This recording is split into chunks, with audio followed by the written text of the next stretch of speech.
اس کو محبت سبحان اللہ کنز الکرامت جبل الاستقامت حامی سنت ماحی شرک و بدعت قاطع کفر و ضلالت آیت من آیات اللہ معجزۃ من معجزات رسول اللہ سیدی سرکار اعلیٰ حضرت فاضل بریلوی ہمیں اور آپ کو کتنا پیارا درس دیتے ہیں. فرماتے ہیں لحد میں عشق رخ شہ کا داغ لے کے چلے. سبحان دام دیکھ دیا آدھا میں تھا لحد میں عشق رخ شہ کا داغ تیز تیز دوستا تیز ہاں لحد میں عشق رخ شہ کا داغ لے کے چلے لے کے چلے. اندھیری رات سنی تھی چراغ لے کے چلے لے کے چلے. اندھیری رات سنی تھی چراغ لے کے چلے لے کے چلے. جنا بنے گی محبان چار یار کی قبر. سبحان نبی کے چار یار سے جو محبت کرے گا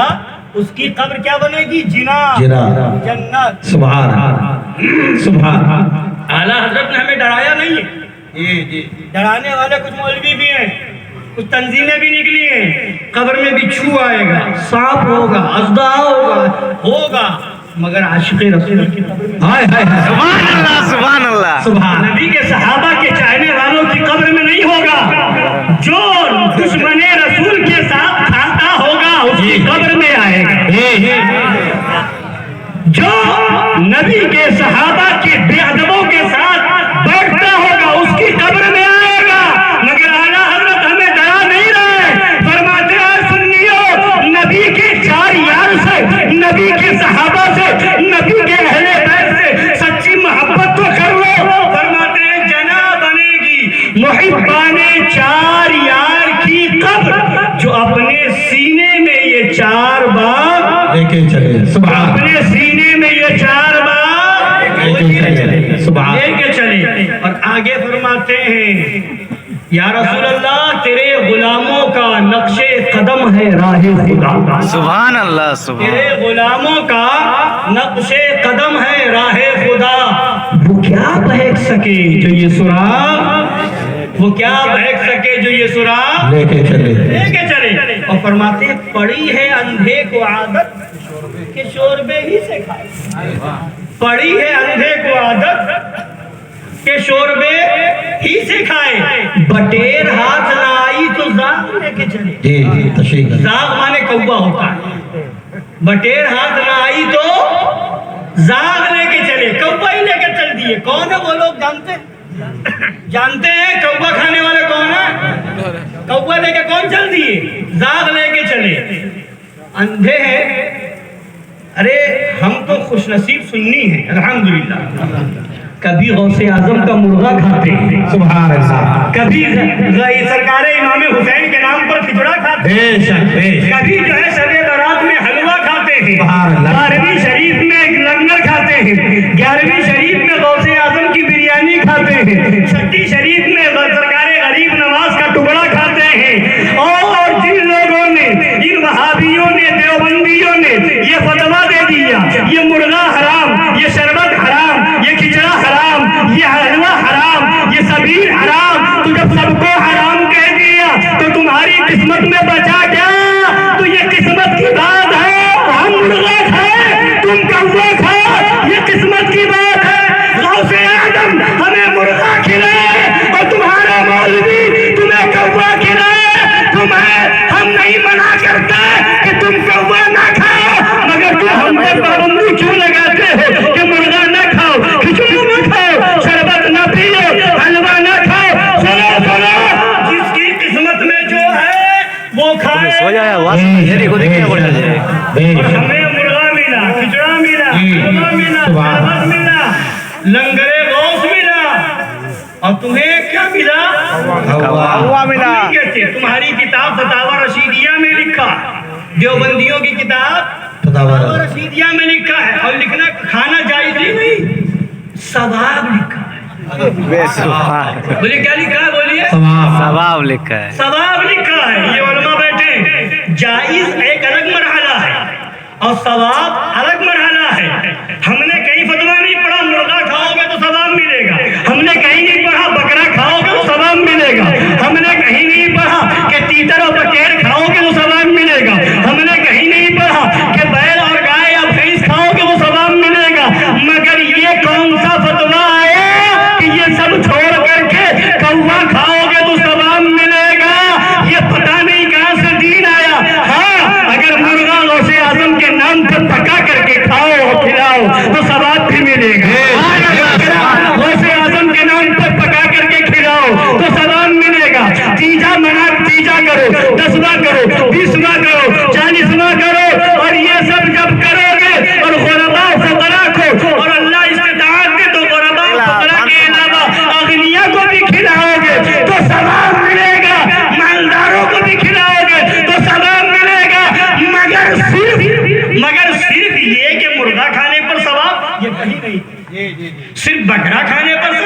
یہ کہیں نہیں ہے، مگر یہ کون سا قانون لے آئے کہ کوا کھانے پر ثواب؟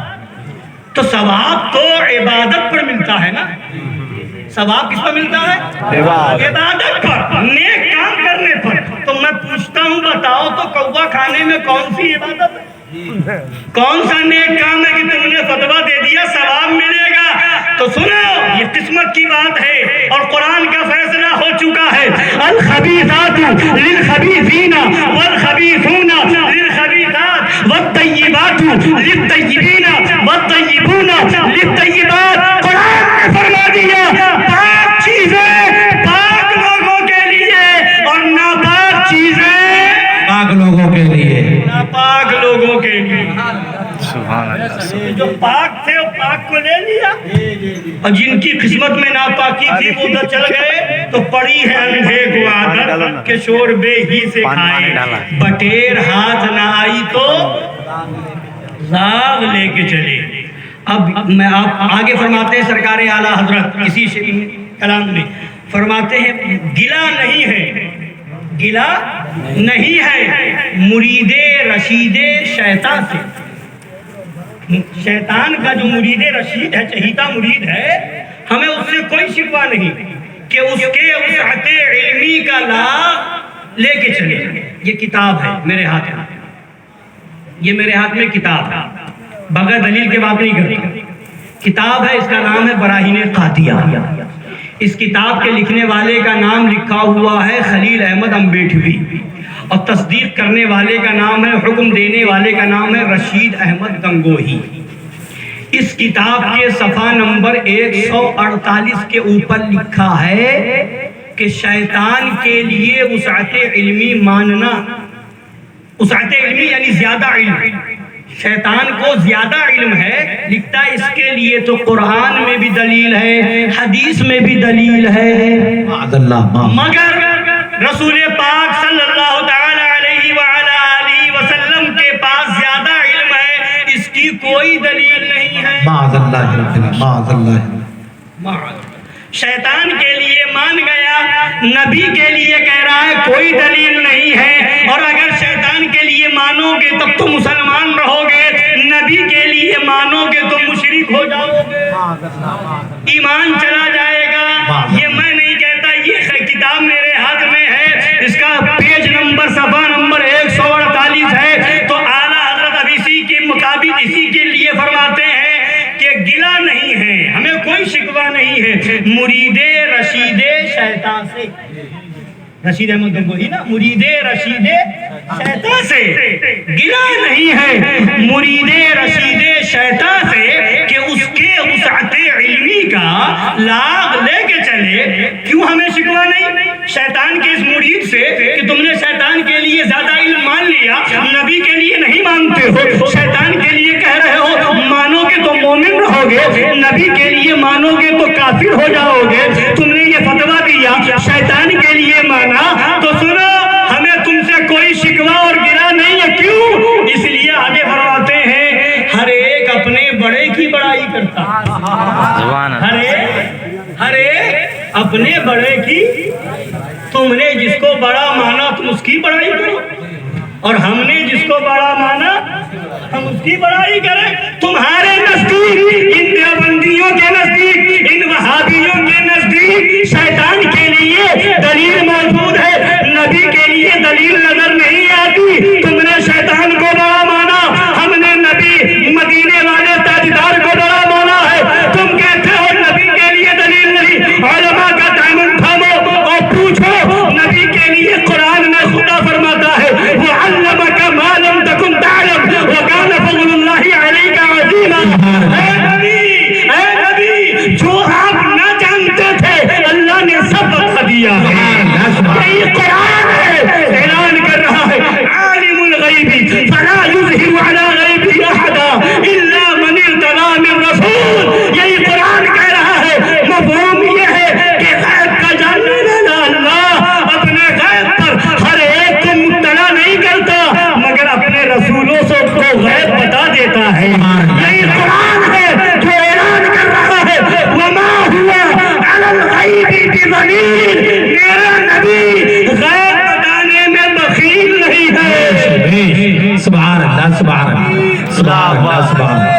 اللہ اکبر یا رسول اللہ زندہ باد زندہ باد نہیں چھوڑیں گے اللہ اکبر یا رسول اللہ قرآن میں دلیل مل رہی ہے حدیث میں دلیل مل رہی ہے میرے نبی وہ ہے تم کہتے ہو نبی کے پاس زیادہ علم ہے اس کی کوئی دلیل نہیں ہے مانو گے تو مشرک اور کافر ہو جاؤ گے ارے میرے نبی وہ ہے کہ ایک مرتبہ وہ اپنے حجرے سے نکلے نبی کے دونوں ہاتھ میں رجسٹر تھا اور نبی فرماتے ہیں میرے داہنے ہاتھ میں جو رجسٹر ہے اس میں سارے جنتیوں کے نام لکھے ہوئے ہیں اور میرے بائیں ہاتھ میں جو رجسٹر ہے اس میں سارے جہنمیوں کے نام لکھے ہوئے ہیں اور نبی فرماتے ہیں کہ میں اس کو بھی پہچانتا ہوں جو کل قیامت کے دن جہنم میں چلا گیا ہوگا اور سب سے آخر میں اسے نکلوا کر کے جنت میں لے جاؤں سبحان اللہ سبحان اللہ سبحان اللہ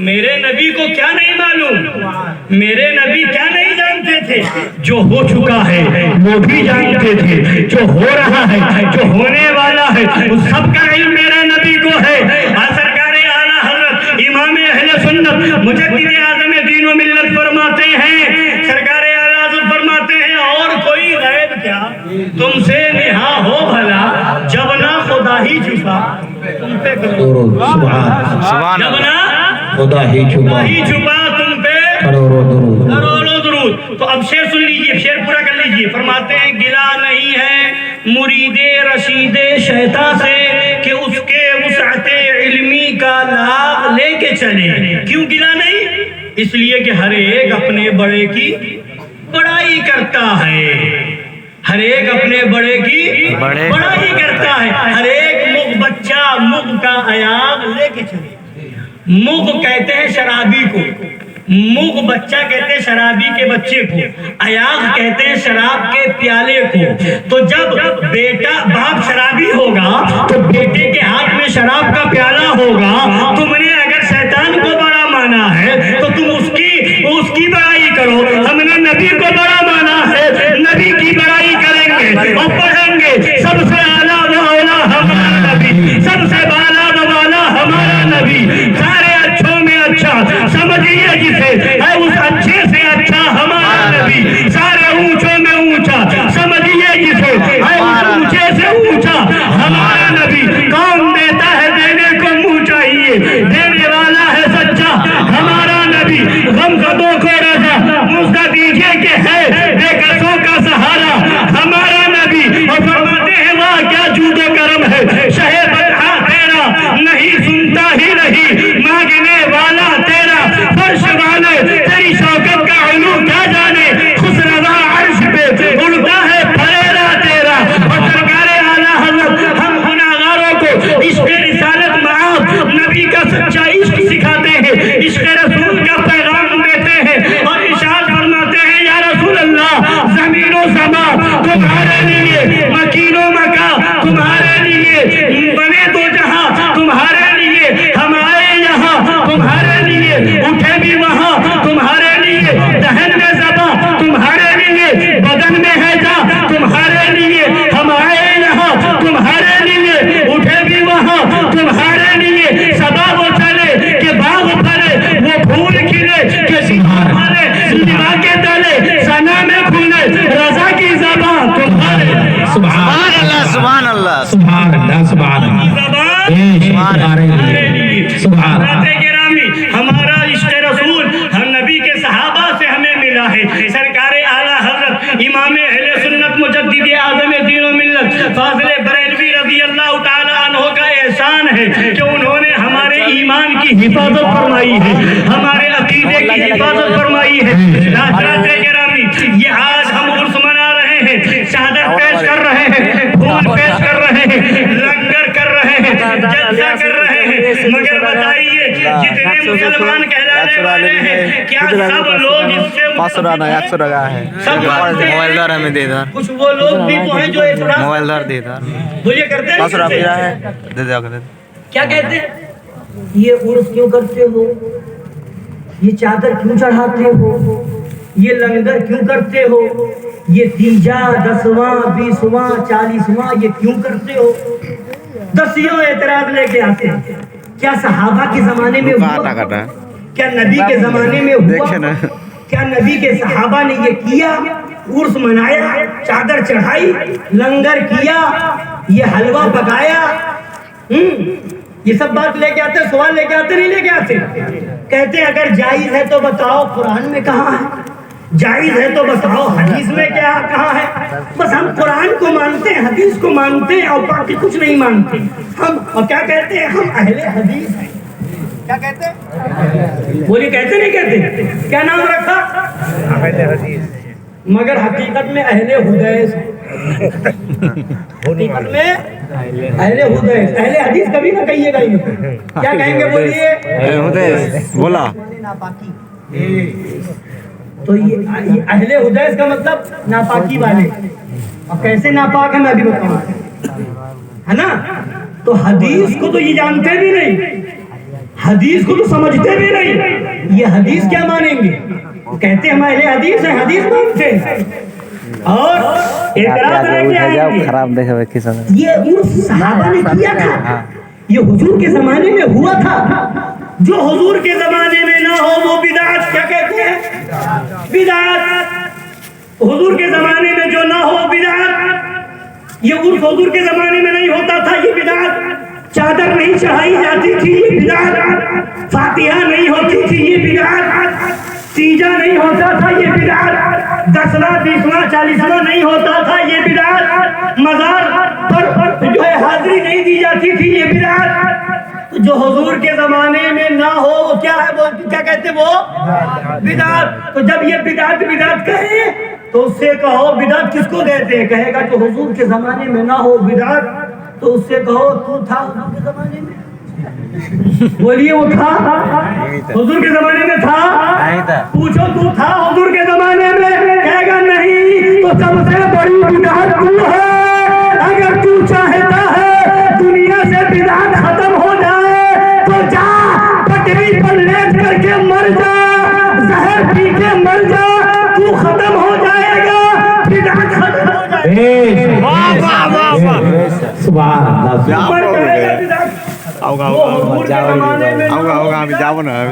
اور تو بدعت ختم کرنے آیا ہے، تو بھی نہیں تھا، تو بھی بدعت. تو پہلے اپنے آپ کو ختم کر دے، بدعت ختم ہو جائے.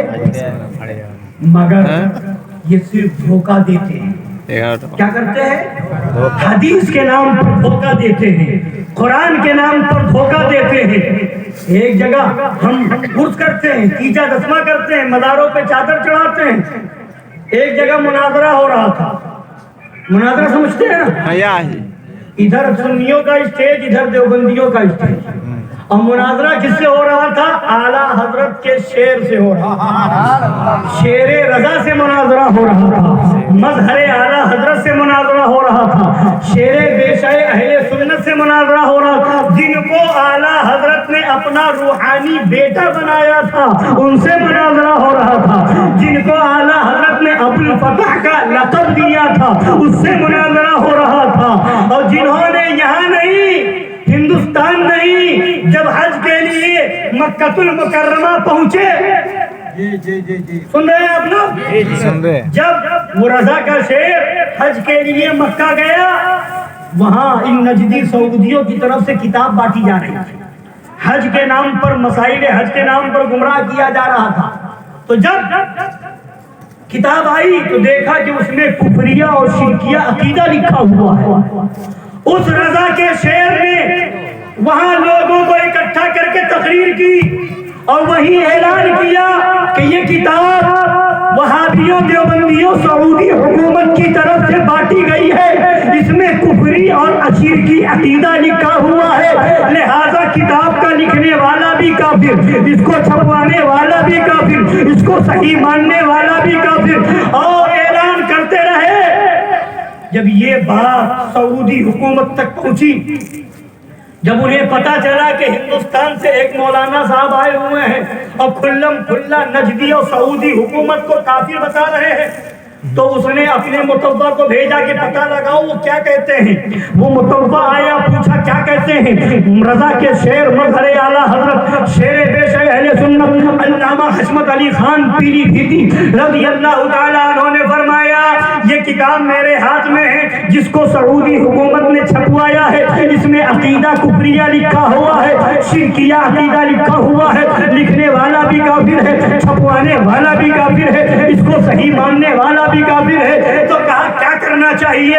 فرمایا اس سے توبہ کرنی چاہیے, اور توبہ کا حکم یہ ہے توبہ السر بالسر والعلانیہ بالعلانیہ. پوشیدہ گناہ کی توبہ پوشیدہ ہوتی ہے اور کھلم کھلا گناہ کی توبہ کھلم کھلا ہوتی ہے. تو جیسے یہ کتاب چھپی ہے ویسے ہی توبہ نامہ بھی چھپنا چاہیے اور علی اعلان ان سعودیوں کو توبہ کرنی چاہیے. اور فرمایا سن لو, اگر یہ توبہ نہ کرے اور اس کو صحیح مانے تو مجھ سے مناظرہ کے لیے تیار ہو جائے. وہاں جا کر کے حرم میں جا کر کے مکہ شریف کی وادی میں جا کر کے اعلان کیا مجھ سے مناظرہ کے لیے, اور فرمایا جا کر کے بتا دو میں مناظرہ کے لیے تیار ہوں اور میری طرف سے 4 شرطیں ہیں. کتنی بولیے؟ 4 شرطیں ہیں. فرمایا میری پہلی شرط یہ ہے کہ مناظرہ مکہ حرم شریف کے اندر ہوگا, حرم شریف کے. دوسری شرط یہ ہے کہ مناظرہ مائک پر ہوگا. تیسری شرط یہ ہے کہ اس مائک کا کنیکشن مکہ شریف کے ہر ایک گھر میں ہوگا. اور چوتھی شرط یہ ہے کہ مناظرہ عربی زبان میں ہوگا. سبحان اللہ, سبحان. جب یہ خبر پہنچی تو ہندوستان کے بہت سے مولوی گئے ہوئے تھے. ابو الوفا شاہ جہاں پوری تھا, منظور سنبھلی تھا, مولوی حبیب الرحمان مولوی تھا, یہ سب اسی سال حج کرنے کے لیے گئے ہوئے تھے. سعودی حکومت سے نے پوچھا کہ یہ بتاؤ ہندوستان سے تم بھی آئے ہو وہ بھی آئے ہیں, تم میں کون ہے جو ان سے مناظرہ کرے؟ تو ان لوگوں نے کہا ہندوستان میں ان کے مقابلے میں آ کر کے تو کئی جگہ ذلیل ہو چکے ہیں, کیا اللہ کے گھر میں بھی ذلیل کروانا چاہتے ہو؟ ہمارے بس کی بات نہیں ہے. کوئی سامنے نہ آیا. تو وہ رضا کا شعر جس نے اعلان کیا تھا سگ ہوں میں عبید رضوی, آگے سے میرے بھاگتے ہیں شیرے ببر بھی, آگے سے میرے پتا یہ تک مناظرہ ہو رہا تھا. دیوبندیوں نے کہا آپ لوگ تیجا کرتے ہیں, 10واں کرتے ہیں, 20واں کرتے ہیں, 40واں کرتے ہیں, تو یہ سب وہاں پہنچتا ہے, آپ کے مردوں کے پاس پہنچتا ہے؟ تو فرمایا ہاں پہنچتا ہے. تو کہا پہنچتا ہے تو کھاتے بھی ہوں گے؟ وہاں کھاتے ہیں. بولو آگے کیا کہنا چاہتے ہیں؟ بولے جب کھاتے ہوں گے تو قبر میں گندگی بھی کرتے ہوں گے. تو بولے تو قبر گندی ہوتی ہوگی. تو فرمایا کھاتے ہیں مگر قبر گندی نہیں ہوتی. کھاتے ہیں مگر قبر. بولے کھاتے ہیں قبر گندی, جب کھائے گا تو نکلے گا بھی تو قبر تو گندی ہوگی. فرمایا نہیں گندی نہیں ہوتی ہے, وہ کھاتے ہیں تمہارے مردوں کو نتیجہ میں ہوتا ہے نہ 10واں نہ 20واں نہ 40واں نہ برسی نہ 6 ماہی, کوئی فاتحہ تو ہوتی نہیں. تمہارے مردے بھوکے ہوتے ہیں, وہ آتے ہیں صاف کر کے چلے جاتے ہیں. زندہ باد, زندہ آتے ہیں وہ صاف کر کے چلے جاتے ہیں. وہ بھوکے مر رہے ہوتے ہیں, کھا کے چلے جاتے ہیں, گندی نہیں ہوتی. اس کے بعد فرمایا سنتے وقوف, فرمایا پہلی چیز تو یہ ہے کہ ہم یہ نہیں کہتے کہ کھانا قبر میں پہنچ جاتا ہے. ہم کھانا سامنے رکھتے ہیں, لنگر ہوتا ہے اور دعا کرتے ہیں یہ کھانا بنایا گیا, غریبوں کو کھلایا جائے گا, مسکینوں کو دیا جائے گا, مسلمانوں کو کھلایا جائے گا. قرآن کی تلاوت ہوئی ہے, نعت شریف پڑھی گئی ہے, تقریر ہوئی ہے, یہ سب جو ثواب ملا ہے یہ ثواب مردوں کو پہنچاتے ہیں. کھانا نہیں, انہیں کھانے کی ضرورت نہیں ہے, انہیں ثواب کی ضرورت ہے. ہم ثواب پہنچاتے ہیں, ثواب ان کو ثواب جاتا ہے. اسی لیے ایصال ثواب کہتے ہیں, ایصال بریانی نہیں کہتے, ایصال لنگر نہیں کہتے, ایصال مرغا, ایصال ثواب. ہم ثواب پہنچاتے ہیں. اور دوسری بات سن بے وقوف, تو یہ کہتا ہے کھائیں گے تو قبض میں گندگی بھی کریں گے، یہ ضروری نہیں ہے کہ جو کھائے تو ضروری ہے کہ پاخانہ بھی کرے۔ ماں کے پیٹ میں بچہ ہوتا ہے کہ نہیں ہوتا ہے؟